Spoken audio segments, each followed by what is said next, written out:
지난주에 10계명 중에 10번째 계명인 내 이웃의 집을 탐내지 말라는 마지막 계명에 대해서 말씀을 나누었습니다. 그리고 제 10계명은 탐심에 관한 것이라고 말씀을 드렸습니다. 탐심은 몹시 가지고 싶어서 욕심을 내는 마음으로 행동으로는 나타나지 않는 마음의 문제입니다. 그러나 이러한 탐심이 결국은 파괴적인 결과를 낳게 되어서 죄를 짓게 되고 영적인 사망에까지 이르는 것입니다.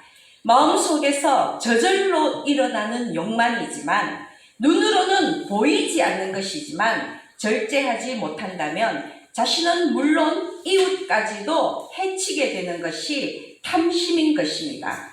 요한일서 2장 16절에서 언급한 육신의 정욕, 안목의 정욕, 이생의 자랑은 과도한 욕망으로 생겨나는 것인데 성 어거스틴은 이 세 가지가 영혼을 병들게 하는 원인이라고 말했습니다.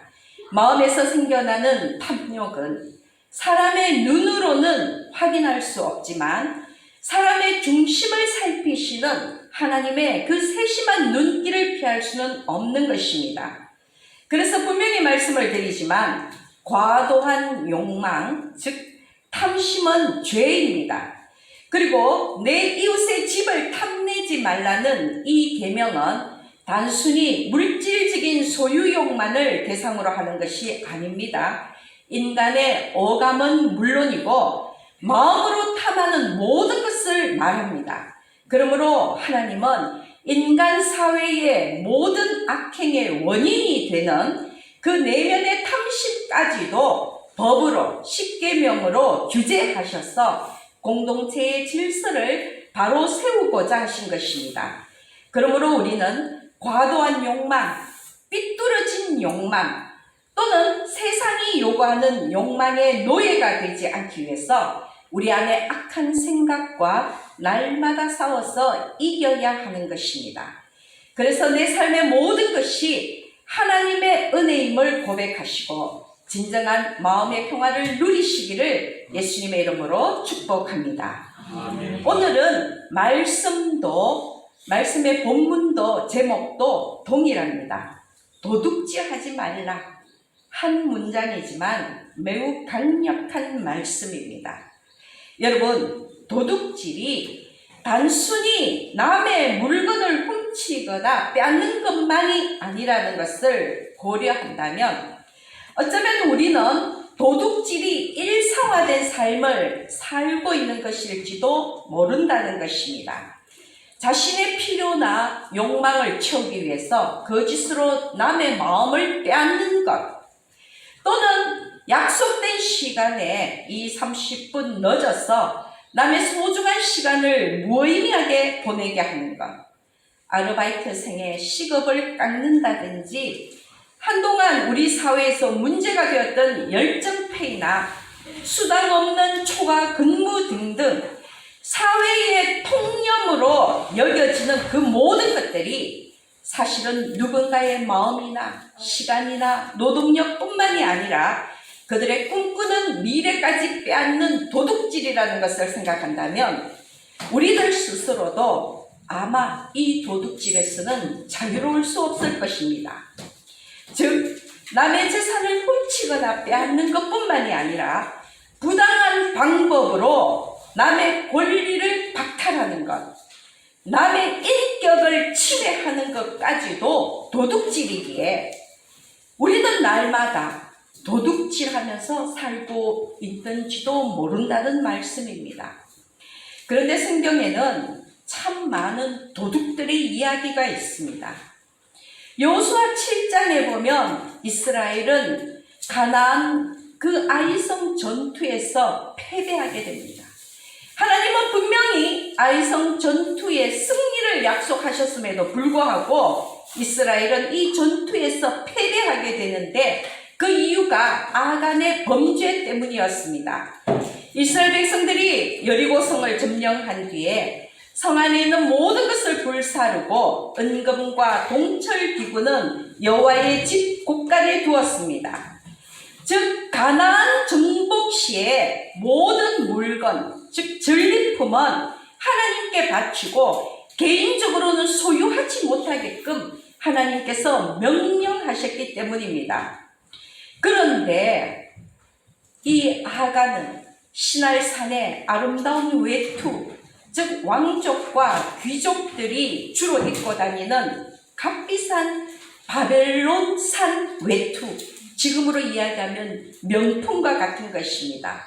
그 외투와 50세겔쯤 되는 금덩이와 은을 자신의 장막 안 땅속에 감추었다는 것입니다. 아간은 하나님과의 언약을 어기고 스스로 전리품을 취하였고 그 대가가 어떻게 되었습니까? 그의 아들과 딸은 물론 소나 양, 나귀 같은 살아있는 모든 소유뿐만이 아니라 그가 가진 모든 것들이 아골 골짜기로 끌려가서 돌로 침을 당하고 불살라졌다는 것입니다. 아간이 하나님의 것을 도둑질함으로 인해서 그의 가정이 멸했을 뿐만이 아니라 이스라엘 공동체 전체가 전쟁의 위험에 빠지게 된 것입니다. 여러분, 이렇게 도둑질은 자신뿐만이 아니라 공동체 전체를 위험에 빠뜨리는 그런 무서운 범죄인 것입니다. 창세기 37장 18절에서 28절을 보면 요셉의 형들이 요셉을 은 20에 이스마엘 사람들에게 팔아버리는 이야기가 나옵니다. 이것은 요셉의 형들이 아버지 야곱에게서 사랑하는 아들 요셉을 훔친 것이나 똑같습니다. 결국은 그 가정의 평안과 행복까지도 훔친 것입니다. 지금의 표현대로라면 이러한 인신매매의 끔찍한 범죄로 말미암아서 아버지의 가정은 물론이며 요셉의 꿈꾸는 미래까지도 위험에 빠뜨린 것입니다. 그래서 도둑질이 단순히 물건을 훔치는 것에서 사람을 훔치는 것으로 변질된다면 더 참혹한 결과를 가져올 수밖에 없다는 것입니다. 사사기 21장 16절에서 24절에는 차마 입에 담기도 싫은 베냐민 지파 남자들의 끔찍한 범죄가 기록되어 있습니다. 베냐민 지파의 남자들은 실로에서 춤추던 여인들을 납치해서 그들의 아내로 삼은 이야기가 나옵니다. 베냐민 지파의 남자들이 레위인의 첩을 유린하는 사건이 생기자 이스라엘 연합군들이 베냐민 지파를 공격했고 그 결과 이 베냐민 지파는 멸절할 위기에 놓였습니다. 광야로 쫓겨난 단 600명의 베냐민 지파 남자들만이 살아남았습니다. 그런데 베냐민 지파 역시 하나님이 선택하신 이스라엘의 약속의 후손이었기에 이스라엘의 장로들은 그들을 회복시킬 방안을 세웠습니다. 야베스 길르앗에 처녀 400명을 이 살아남은 베냐민 지파의 남자들에게 아내로 주었습니다. 그러나 600-400 하면 200이 남지요. 아직도 200명의 남자들이 아내가 부족한 상황이 된 것입니다. 아직도 아내를 구하지 못한 200명의 남자들은 초막절에 여호와의 절기를 맞이해서 춤추러 나온 처녀들을 약탈해서 그들의 아내로 삼은 것이었습니다. 당시 법에 의하면 사람을 약탈하는 죄를 지으면 무조건 사형이었습니다. 그러나 아직 약혼하지 않은 처녀를 강탈한 남자에게는 그 여자를 버리지 못하게 해서 평생 아내로 삼아서 살게 한 것입니다. 악습을 교묘하게 합리화한 것입니다. 이스라엘 장로들은 베냐민 지파를 보존하기 위해서 여자를 도둑질하는 범죄에 눈을 찔끔 감았지만 성경은 이 모든 것들을 상세히 기록하면서 하나님의 법을 지키지 않는 인간들의 추악한 범죄의 면면을 보여주고 있다는 것입니다. 그뿐만이 아닙니다. 사무엘하 15장 6절을 보면 이스라엘 무리 중에 왕께 재판을 청하러 오는 자마다 압살롬의 행함이 이와 같았어 이스라엘 사람들의 마음을 압살롬이 훔치니라 라는 구절이 있습니다. 다시 한번 읽겠습니다. 이스라엘 무리 중에 왕께 재판을 청하러 오는 자들마다 압살롬의 행함이 이와 같아서 이스라엘 사람들의 마음을 압살롬이 훔치니라. 물론 이 앞에는 많은 이야기들이 있습니다. 중요한 것은 다윗 왕의 아들 압살롬은 4년 동안이나 은밀히 반역을 준비합니다. 아버지의 자리를 빼앗기 위해서 백성들의 재판관 노릇을 하면서 그들의 환심을 사기 위해 애를 쓰고 있다는 것입니다. 성경은 어떻게 표현했습니까? 이스라엘 사람들의 마음을 압살롬이 훔치니라 라고 표현합니다. 훔치는 것은 도둑질이지요. 불의한 목적을 위해서 불의한 방법을 썼기에 성경은 압살롬이 사람들의 마음을 얻었다고 표현한 것이 아니라 압살롬이 사람들의 마음을 훔쳤다고 표현한 것입니다. 그 결과 사무엘하 15장 이하의 말씀을 보면 압살롬은 아버지 다윗 왕을 향하여 반역을 일으키고 그 결과 비극적인 죽음을 맞이하게 됩니다. 요압 장군이 압살롬의 심장을 찌르고 청년 10명이 압살롬을 애워싸고 쳐 죽였다고 그렇게 기록이 되어 있습니다. 아버지의 자리를 빼앗고 백성들의 마음을 도둑질한 자의 말로인 것입니다.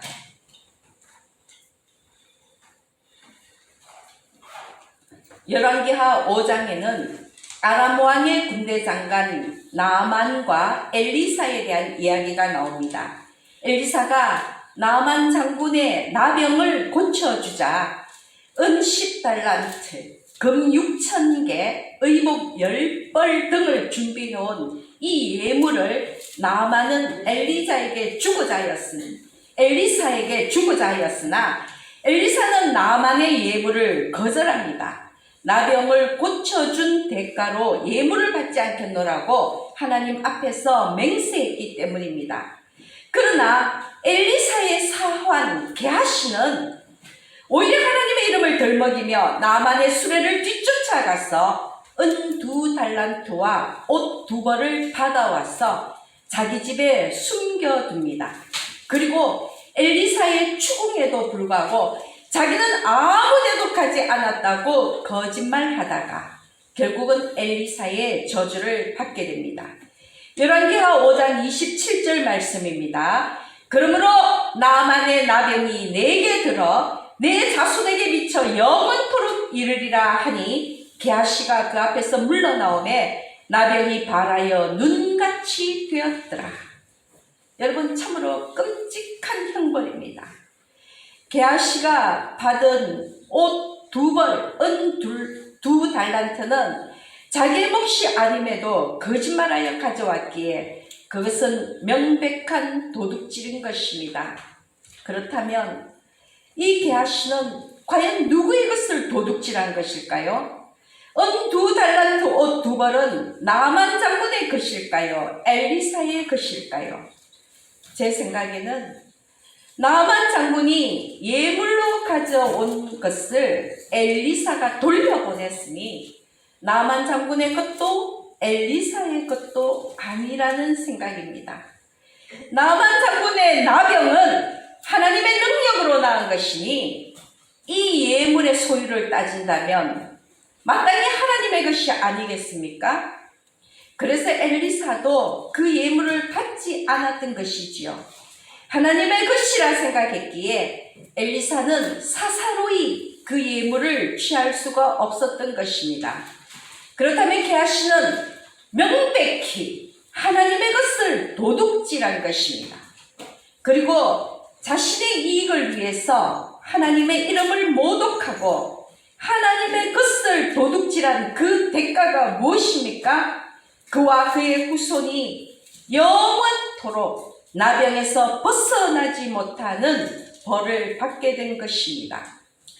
신약 성경에도 이러한 도둑질에 대한 이야기가 있습니다. 사도행전 5장 1절에서 11절을 보면 초대 교회의 비극인 아나니아와 삽비라 사건이 소개됩니다. 초대 교회에서는 한마음 한뜻으로 모든 물건을 서로가 통용하고 자기의 소유를 주장하지 않았습니다. 믿는 이들이 자기의 밭과 집을 팔아 그 값을 가져다가 사도들의 발 앞에 두면 사도들이 각 사람의 필요를 따라 나누어 주는 그러한 믿음의 공동체 생활이었던 것입니다. 아나니아와 그의 아내 삽비라도 그들의 소유를 팔았는데 아나니아는 자기가 팔은 그 값에 얼마를 감추고 얼마만 가져다가 사도들의 발 앞에 두었습니다. 베드로는 아나니아에게 어찌하여 사탄이 네 마음에 가득하여 네가 성령을 속이고 땅값 얼마를 감추었느냐고 힐책했습니다. 사도를 속인 것, 하나님의 능력으로 하나님의 말씀을 선포하는 사도를 속인 것은 사람에게 거짓말한 것이 아니요 하나님께 거짓말한 것이라고 베드로가 말한 것입니다. 하나님을 속인다면 그 대가는 죽음입니다. 아나니아는 그 즉시로 죽었습니다. 그런데 3시간쯤 지난 후에 아나니아의 아내 삽비라는 남편의 일을 모른 채 남편이 베드로 앞에서 죽어갔다는 그 사실도 모른 채 역시 베드로에게 나와서 땅값 얼마를 감춘 것을 속이다가 베드로의 발 앞에 그대로 엎드러져 죽게 됩니다. 여러분, 원래 자신의 소유였던 것을 그저 조금 감추었을 뿐인데 그래도 훨씬 더 많은 것을 사도 앞에 가져왔을 텐데 이 형벌이 너무 잔인하다고 생각하십니까? 그렇게 생각한다면 착각입니다. 아나니아와 삽비라는 모든 것이 하나님께로 주어졌다는 것, 그들의 소유가 하나님의 은혜라는 것, 하나님의 축복이라는 것을 망각했을 뿐만이 아니라 사도를 속이는 것이 살아있는 하나님을 속이는 것이라는 사실을 간과했습니다. 사도뿐만이 아닙니다, 여러분. 하나님의 형상을 따라 지음받은 사람을 속이는 것은 여러분이 그 누구를 속였다면 그것은 조물주 하나님을 속이는 것입니다. 아나니아와 삽비라는 그들의 소유 중 일부를 감추었지만 명백히 그것은 하나님의 것을 도둑질하는 것입니다. 여러분, 도둑질하지 말라에 해당하는 히브리어는 티그노브인데 훔치다, 몰래 가져가다 이 뜻 외에도 속이다라는 뜻이 있습니다. 그러므로 제가 앞서 성경에 기록된 여러 이야기들을 언급한 이유는 이 모든 것들이 모습은 다르지만 다 도둑질이라는 것을 말씀드리는 것입니다. 우리가 분명히 알아야 할 것은 단순히 남의 재산을 빼앗는 것뿐만이 아니라 남의 생명을 빼앗거나 인격을 유린하거나 인간 관계를 깨뜨리는 그 모든 것들이 도둑질이라는 것입니다. 하나님은 오늘 우리에게 분명히 그러한 것들이 도둑질이라고 말씀을 하십니다. 그래서 살인, 납치, 인신매매, 간음, 사기, 거짓말, 과거의 노예제도 등등은 모두 도둑질입니다.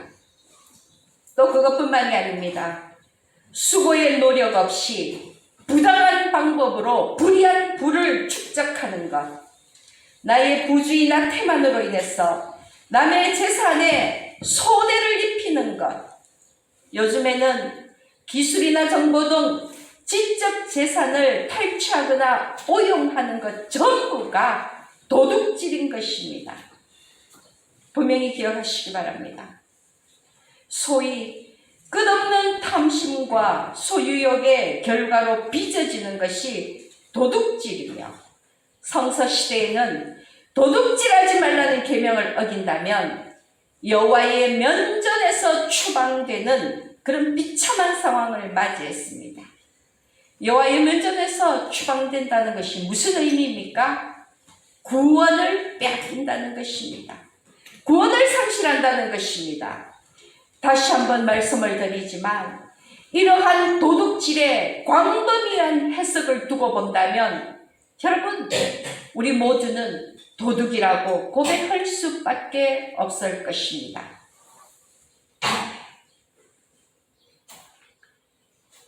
사실 우리 안에는 도둑의 DNA가 흐르고 있습니다.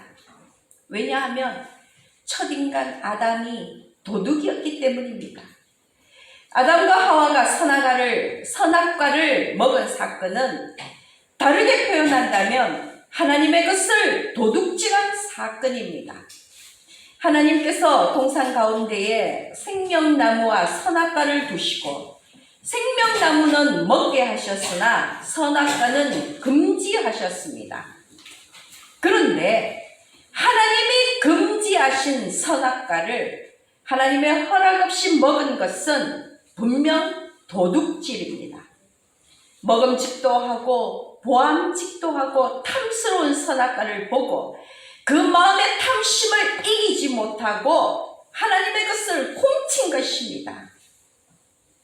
여러분, 우리가 예수 그리스도의 보혈로 온전히 거듭나지 못한다면 이 도둑의 DNA가 우리를 삼키고 마귀의 종노릇하게 하고 말 것입니다.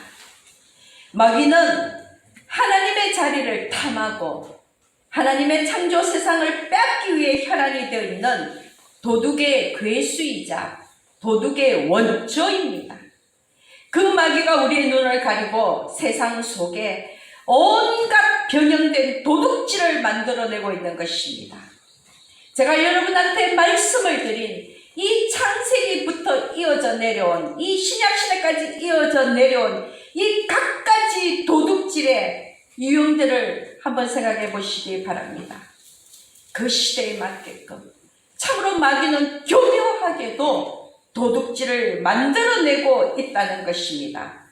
시대를 막론하고 하나님의 백성들을 미혹시키고 파멸의 길로 끌고 가는 것입니다. 그러므로 여러분, 하나님의 말씀에 조명하여서 마귀의 계략을 분별하시기 바랍니다. 마귀는 지금 이 순간도 하나님의 것을 훔치고자 하나님의 자녀들을 유혹합니다. 그런데 마귀가 가장 탐을 내고 마귀가 도둑질하고자 혈안이 되어 있는 것이 과연 무엇일까요? 여러분, 무엇이라고 생각하십니까? 저는 마귀가 가장 탐내고 도둑질하기 위해 혈안이 되어 있는 것이 바로 하나님과 우리와의 구원 언약이라고 생각을 합니다.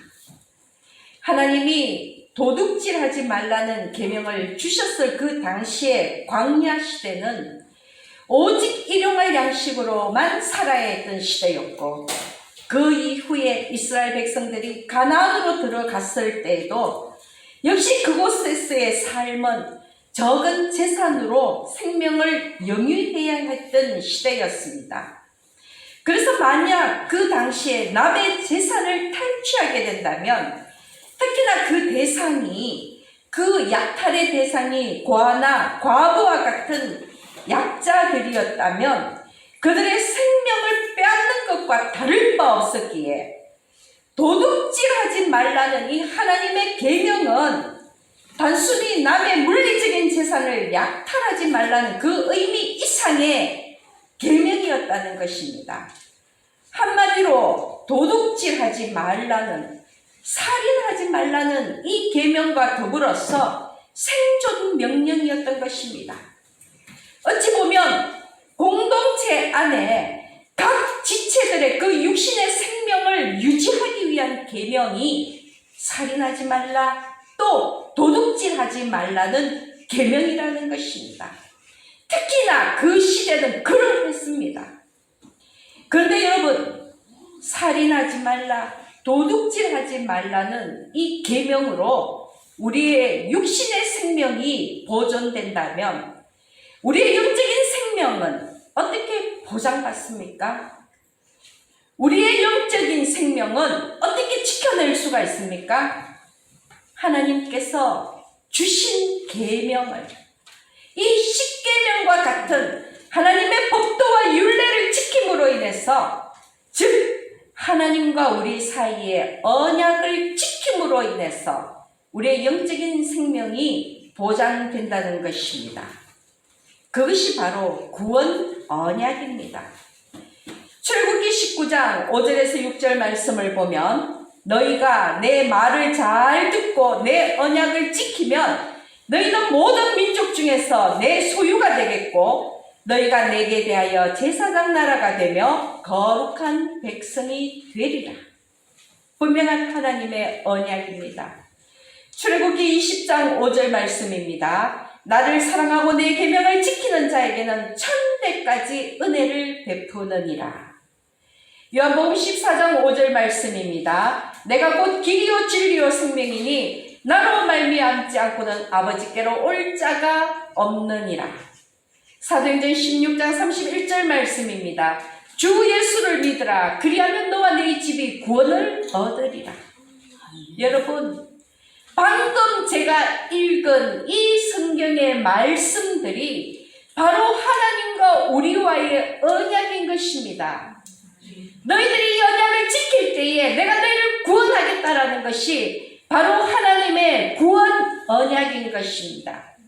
그래서 마귀는 하나님과 우리가 함께 맺은 이 언약들을 도둑질하기 위해서 혈안이 되어 있다는 것입니다. 하나님과 우리의 관계를 깨뜨리기 위해서 우리의 마음을 훔치고 우리 안에 탐심을 심어서 하나님으로부터 멀어지게 하고자 하는 것이 마귀의 계략이라는 것입니다. 그러므로 절대로 우리는 우리의 마음을 도둑질 당해서도 안 되고 하나님과 맺은 구원 언약을 마귀에게 도둑질 당해서도 안 되는 것입니다. 그러므로 여러분, 도둑질하지 말라는 하나님의 이 명령은 그 말만큼이나 단순한 것이 아닙니다. 도둑질하지 말라는 하나님의 명령은 도둑질이 마귀로부터 왔음을 깨닫고 절대로 하나님과의 그 언약을 마귀에게 도둑질 당해서는 안 된다는 하나님의 말씀인 것입니다. 그리고 여러분, 마귀를 향하여서 도둑질하지 말라고 선전포고하십시오. 하나님을 향한 나의 이 마음을 도둑질하지 말라고, 하나님과 내가 함께 맺은 구원 언약을 도둑질하지 말라고 마귀를 향하여 담대하게 선전포고하시기를 바랍니다. 아멘. 여러분, 말씀을 정리하겠습니다. 도둑질은 이웃의 재산을 훔치는 것뿐만이 아니라 제가 앞에서 열거하였듯이 살인이나 간음이나 사기나 거짓말, 인격 모독, 인신매매, 유괴, 지적 재산을 탈취하는 것, 남에게 손해를 끼치는 것, 그 모든 것을 포함하는 넓은 의미의 개념이라는 것을 기억하시기 바랍니다. 우리가 결코 이 도둑질로부터 자유롭지 못하다는 것을 깨닫고 회개하시기 바랍니다. 그리고 절대로 이와 같은 죄를 더 이상은 지어서는 안 될 것입니다. 이 시간 스스로의 마음을 한번 살펴보십시오. 혹시 하나님의 말씀에 불순종한 것은 없는지, 혹시 하나님과의 약속을 어긴 것은 없는지, 그리해서 내가 혹시 하나님의 것을 도둑질한 것은 없는지 스스로를 살펴보시고 회개하시기 바랍니다. 그리고 또한 중요한 것은 도둑의 괴수인 마귀로부터 하나님을 향한 내 마음을 도둑질 당하지 않는 것입니다. 하나님과 맺은 구원 언약을 도둑질 당하지 않는 것입니다. 그래서 오늘 함께 말씀을 나눈 우리 모두는 하나님을 사랑하고 하나님의 계명을 잘 지켜서 천대까지 하나님의 은혜를 누리시기를 예수님의 이름으로 축복합니다. 아멘.